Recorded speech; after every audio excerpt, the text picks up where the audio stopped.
So, now that we know the states were sovereign, independent countries at the end of the Revolutionary War, what effect did the ratification of the Constitution have on their sovereignty? Was it at this point that all the states consolidated into one nation, or did something truly unique about our form of government come forth? The Constitutional Convention, which is also known as the Philadelphia Convention, the Federal Convention, or the Grand Convention at Philadelphia, took place from May 25th to September 17th, 1787, in Philadelphia, Pennsylvania. After this, it was still just a proposed constitution, and was sent to the states for ratification. Immediately, it became the target of many articles and public letters written by opponents of its ratification.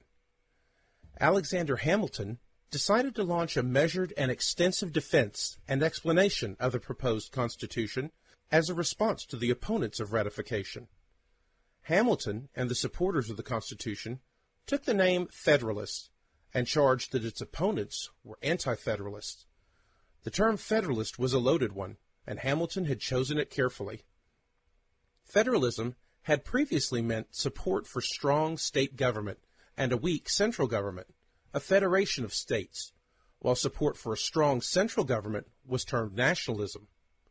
By naming himself and other supporters of the Constitution Federalists, Hamilton effectively redefined the term, suggesting that while they advocated a strong national government, they also supported states' rights. By classifying his opponents as anti-federalists, he prevented the debate from taking on terms of state versus national power, while at the same time implying that the opposition had unpatriotic motives. The Anti-Federalists rejected the term, arguing that they were the true Federalists. In both their correspondence and their local groups, they tried to capture the term. However, the Federalists carried the day, and the name Anti-Federalist forever stuck. The Anti-Federalists were composed of diverse elements, not a single political motivation. There were some that opposed the Constitution because they thought that a stronger government threatened the sovereignty of the states, localities, or individuals. There were those that claimed that the new centralized government was little more than a disguised monarchic power that would only replace the cast-off despotism of Great Britain with the proposed government. And then there were those who simply feared that the new government threatened their personal liberties. Some of the opposition believed that the central government under the Articles of Confederation had been sufficient, and the new Constitution was unnecessary. Still others believed that while the national government under the Articles was too weak, that the national government under the proposed Constitution would be too strong. Another complaint of the Anti-Federalists was that the Constitution provided for a centralized rather than federal government, and that a truly federal form of government was a leaguing of the states as under the Articles of Confederation. There were many areas of the document that were felt yielded too much power to the new government. The Federalists had to give constant assurances and deeper explanations of certain phrases and clauses which still proved not to be enough. It wasn't until the Bill of Rights was added to the Constitution that it was finally ratified by all the states in May 1790, though the vote of many states was determined by a very small majority. Now, at the time of the Constitutional Convention at Philadelphia, there were those who wanted to form a supreme, consolidated government, leaving the states to be little more than provinces. Governor Morris asserted in the Federal Convention that in all communities there must be one supreme power, and one only. Alexander Hamilton declared that two sovereignties cannot coexist within the same limits. However, those who shared that view were forced to change it when it became clear that this form of government was never going to happen. The intense attachment of the founders to the sovereignty and independence of their states compelled theory to bend to political necessity. State attachments and state importance, said Morris, has been the bane of this country. Midway in the convention, Washington wrote, "Independent sovereignty is so ardently contended for, the local views of each state will not yield to a more enlarged scale of politics. The fact was, as John Dickinson, a Federalist stalwart, perceived, we cannot abolish the states and consolidate them into one government. Indeed, if we could, I should be against it." Oliver Ellsworth and George Mason expressed similar sentiments. Hamilton, a proponent of a very strong central government, recognized that such a sweeping proposal would shock the public opinion, So those who advocated for a strong central government had to yield to political realities. Hamilton frankly recognized in Federalist No. 34, to argue upon abstract principle that this coordinate authority cannot exist is to set up supposition and theory against fact and reality. In the New York Ratification Convention, he met the indivisible sovereignty theory head-on, that two supreme powers cannot act together is false. They are inconsistent only when they are aimed at one indivisible object. But it was James Wilson who triumphed over where this indivisibility of power would lie.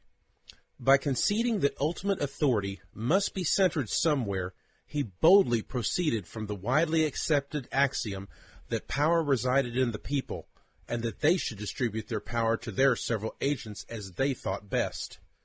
Instead of denying the indivisibility of sovereignty, he relocated it into the people. Without this conception, Wilson declared, we shall never be able to understand the principle on which this system was constructed.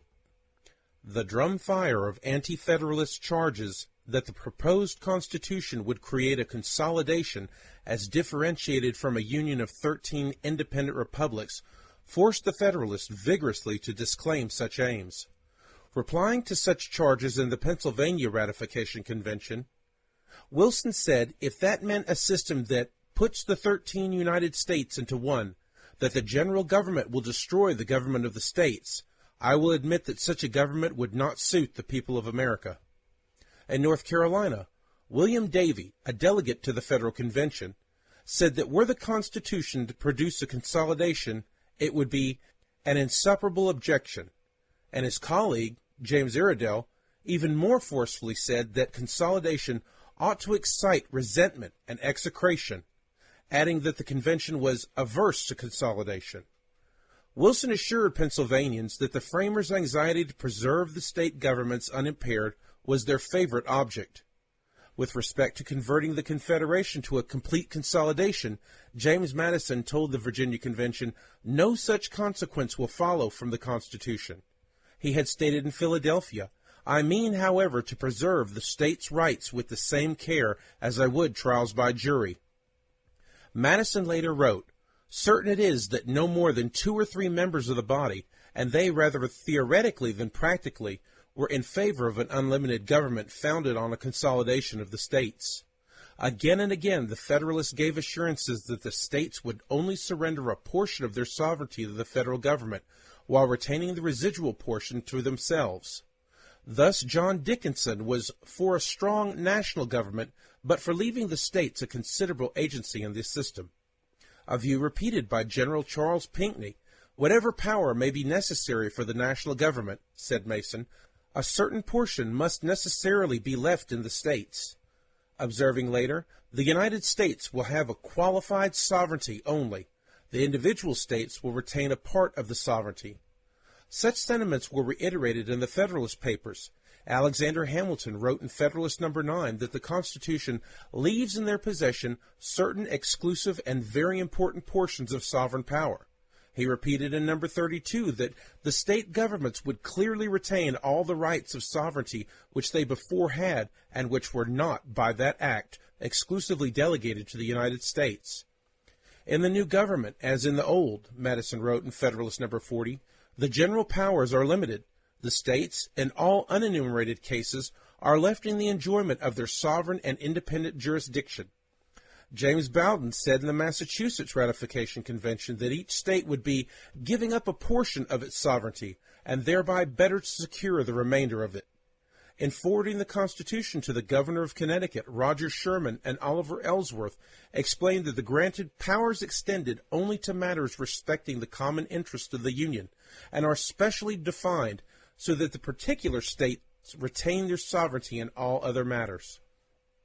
Although Gunning-Bedford strongly disagreed that there was no middle way between a perfect consolidation and a mere confederacy, the overwhelming opinion was that the general government must be, in Oliver Ellsworth's words, partly federal and partly national.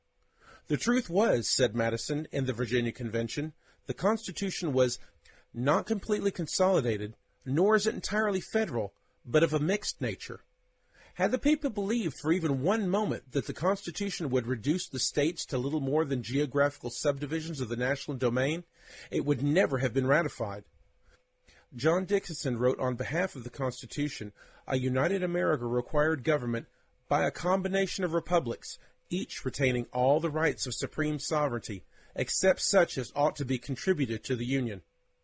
Though some today might regard the Anti-Federalist attachment to state sovereignty as outmoded and irrational, it was deeply rooted in human nature and the colonial experience, and it had a rational basis. Edmund Burke noted that to be attached to the subdivision, to love the little platoon we belong to in society, is the first principle, the germ, as it were, of public affection. Hamilton explained in the New York Ratification Convention that the early connections we have formed, the habits and prejudices in which we have been bred, fix our affections so strongly that no future objects of association can easily eradicate them. James Madison likewise recognized this natural attachment. Consequently, Judge Pendleton felt called upon to assure the Virginia ratifiers that our dearest rights, life, liberty, and property, as Virginians, are still in the hands of our state legislature. With the oppression of the distant British government still very fresh in the colonists' minds, they had little desire to put their trust in a remote federal government. Pierce Butler and James Lincoln feared to trust their fortunes to a government 1,000 miles distant. Most Americans had a deeply rooted distrust of central power, and as Benjamin Wright noted, the Anti-Federalists distrusted the new system because it would be remote and not so immediately subject to control. Then there was the great objection, recognized by Madison, that the general government could not extend its care to all the minute objects which fall within the cognizance of the local jurisdictions. To this may be added the conviction that those closest to the matter to be dealt with best know what ought to be done. Local government, it was felt, would be more responsive to and controllable by the people. It could be kept under closer observation. The Anti-Federalists were convinced that a remote, impersonal government could scarcely be democratic in tone. Given such deep-seated devotion to local self-government, what the founders sought was to preserve an independent sphere of self-government. The colonists demanded assurances that the federal sphere, as proposed, was limited. Implicit in Hamilton's two supreme powers is the existence of two independent spheres of government, as he himself explained in the New York Ratification Convention. The laws of the United States are supreme as to all their proper constitutional objects. The laws of the states are supreme in the same way. He fleshed this out. The states have certain independent powers in which their laws are supreme, for example, in making and executing laws concerning the punishment of certain crimes, such as murder, theft, etc. The states cannot be controlled. There, too, Robert Livingston said, "We have 13 distinct governments. The states and the United States have distinct objects. They are both supreme. As to national objects, the latter is supreme. As to internal and domestic objects, the former." The general government and the states, Roger Sherman opined, ought to have separate and distinct jurisdictions.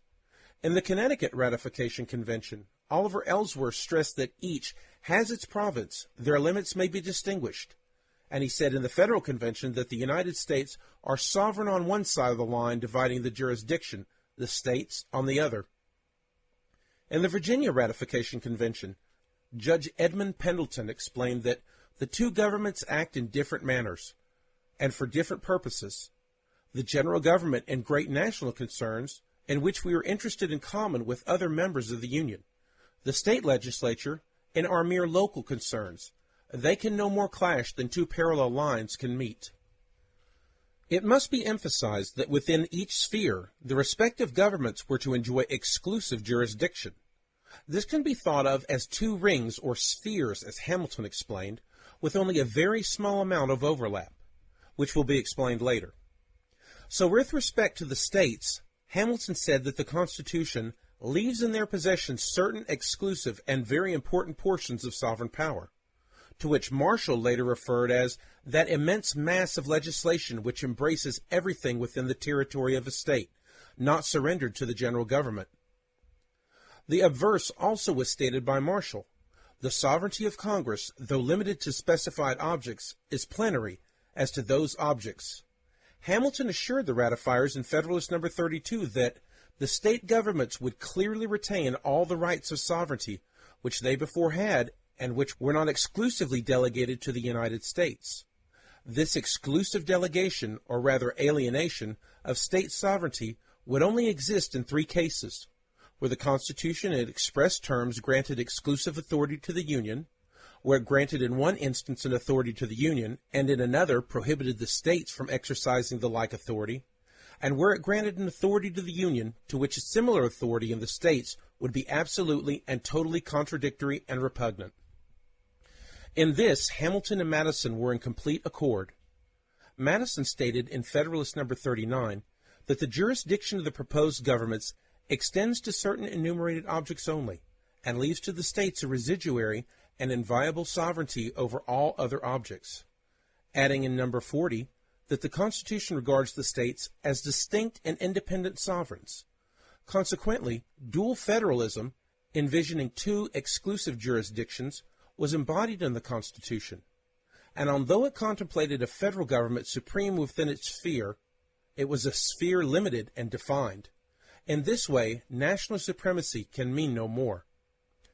The creation of 2 separate spheres poses the more difficult question: where did the founders draw the line? The framers, said Wilson in the Pennsylvania Convention, did not pretend that the line is drawn with mathematical precision. The inaccuracy of language must to a certain degree prevent the accomplishment of such a desire.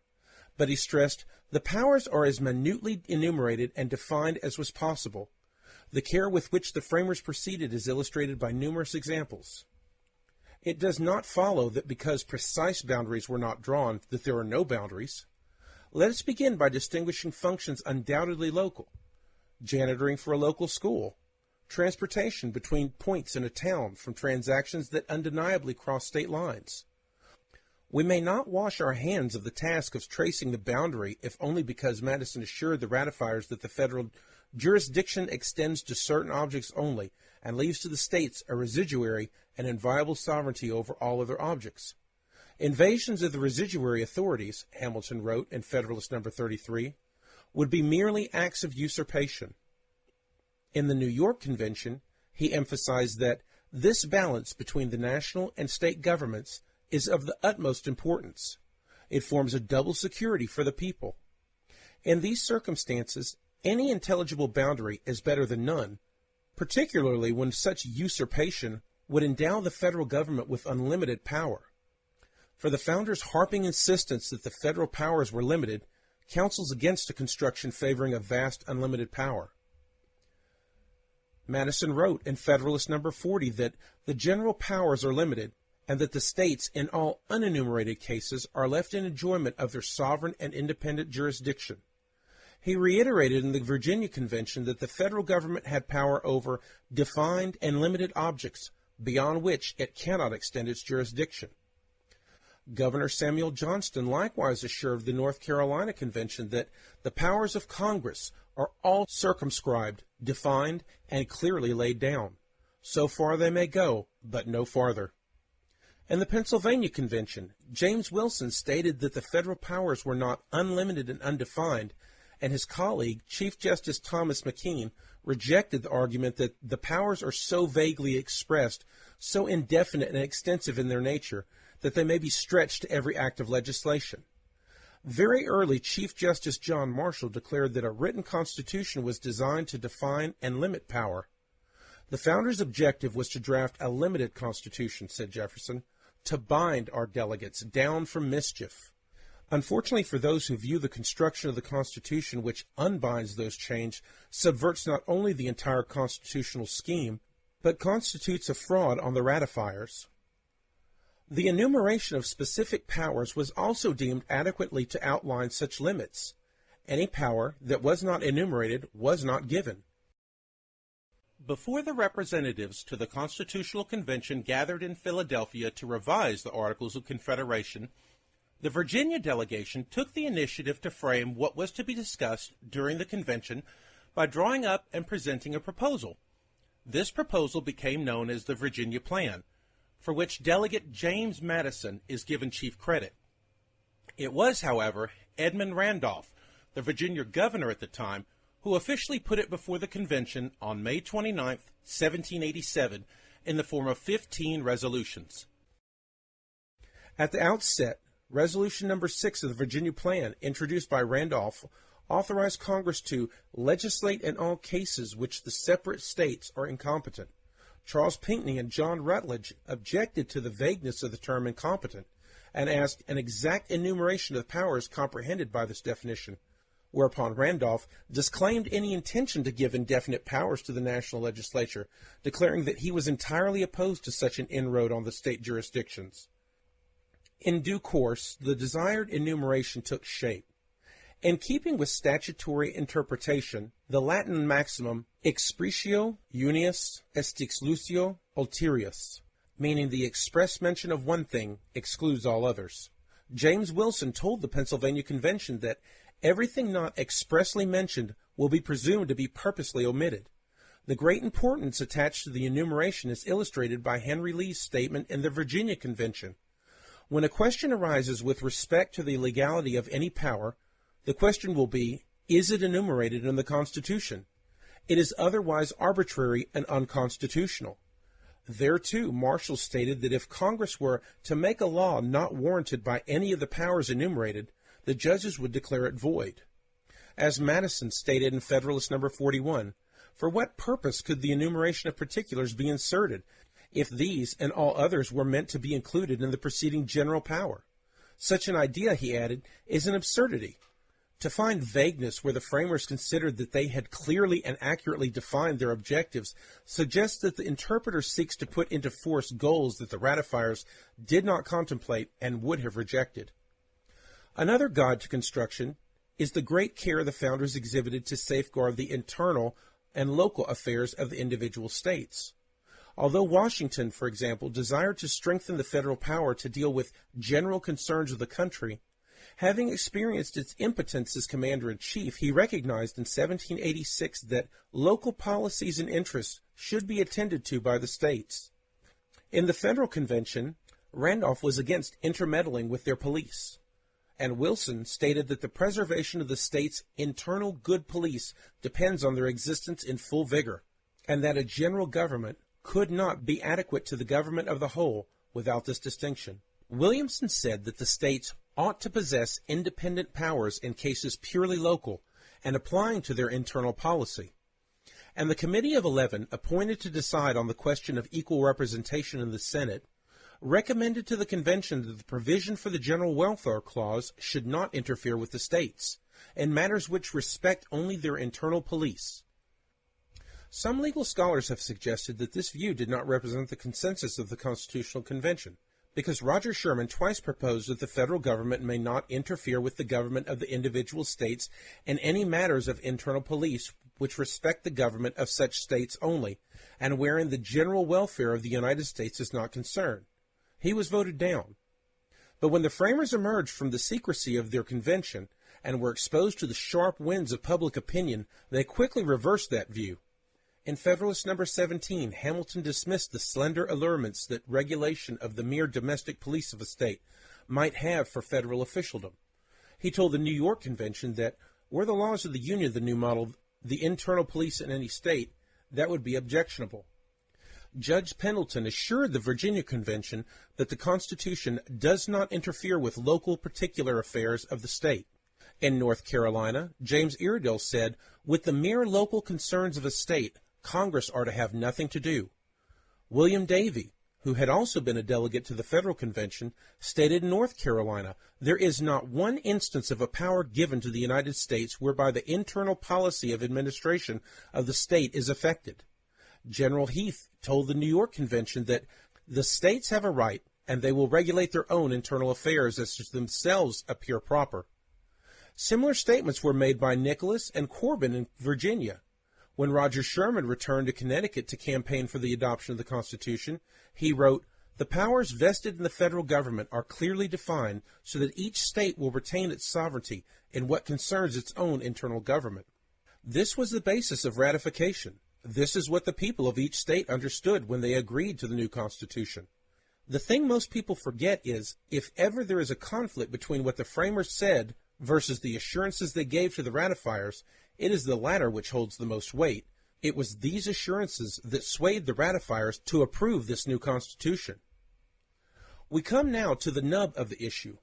What did the founders consider to be internal? Wilson said, "It was easy to discern a proper and satisfactory principle. Whatever object of government is confined in its operation and effect within the bounds of a particular state should be considered as belonging to the government of that state. Whatever object of government extends in its operation or effects beyond the bounds of a particular state should be considered as belonging to the government of the United States. Whenever an object occurs," he said, "to the direction of which no state is competent, for example, war and treaties, the management of it must of necessity belong to the United States." Anticipating Madison's Federalist No. 45, Sherman stated in the convention, "The objects of the Union were few. 1. Defense against foreign danger.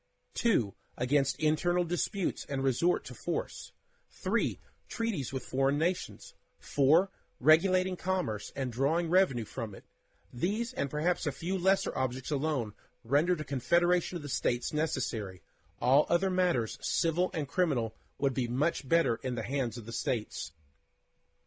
Closely paralleling Sherman, Madison wrote in Federalist No. 45 that the powers delegated in the proposed Constitution to the federal government are few and defined. Those which are to remain in the state governments are numerous and indefinite. The former will be exercised principally on external objects as war, peace, negotiations, and foreign commerce. The powers reserved to the states will extend to all objects which in course of affairs concern the lives, liberties, and properties of the people, and the internal order, improvement, and prosperity of the state. That there was great apprehension on this score is evidenced by Madison's repeated assurances in the Virginia Convention. Thus he said, "The powers of the federal government are enumerated. It can only operate in certain cases. It has legislative power on defined and limited objects, beyond which it cannot extend its jurisdiction."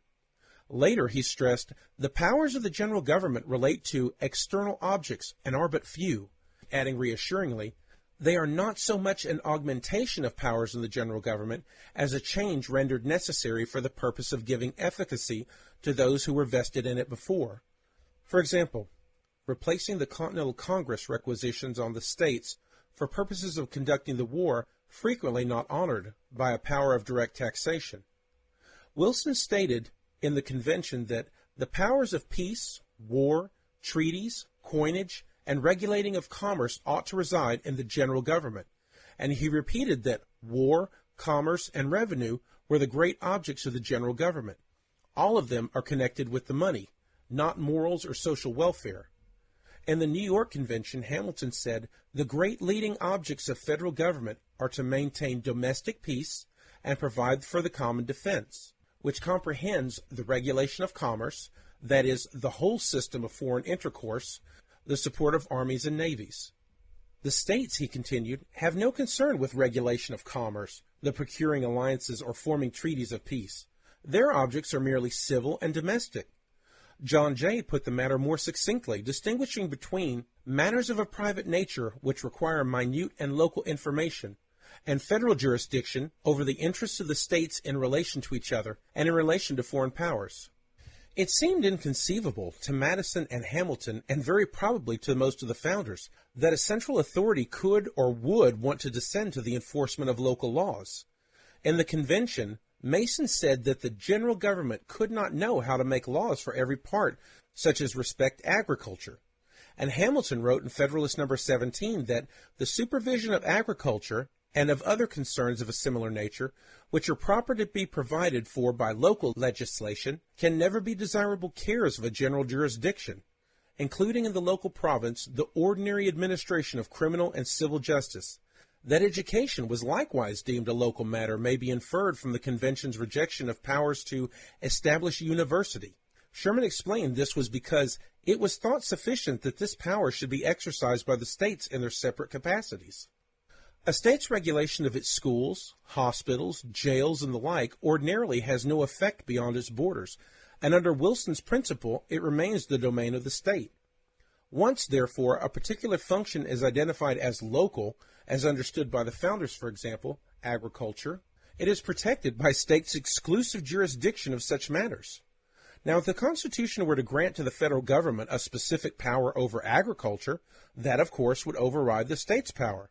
But state constitutions must yield to the federal Constitution, said James Iredell, only in those cases where power is given by it, a proposition implicit in Marshall's statement in McCulloch v. Maryland. The government of the Union, though limited in its power, is supreme within its sphere. For the Supremacy Clause provides that the Constitution and laws of the United States, in pursuance thereof, shall be the supreme law of the land. Unfortunately, and it should be noted incorrectly, that is not what national supremacy means anymore. The power-loving are more than willing to exploit the ignorance of the general public to bring all things that are plainly internal state powers under the purview of the federal government. At the very least, the founders' emphasis again and again upon limited federal powers, upon preservation of the state's jurisdiction over internal local matters that operate only within a state's borders, counsels against an overgenerous construction of federal powers. That approach is buttressed by the 10th Amendment.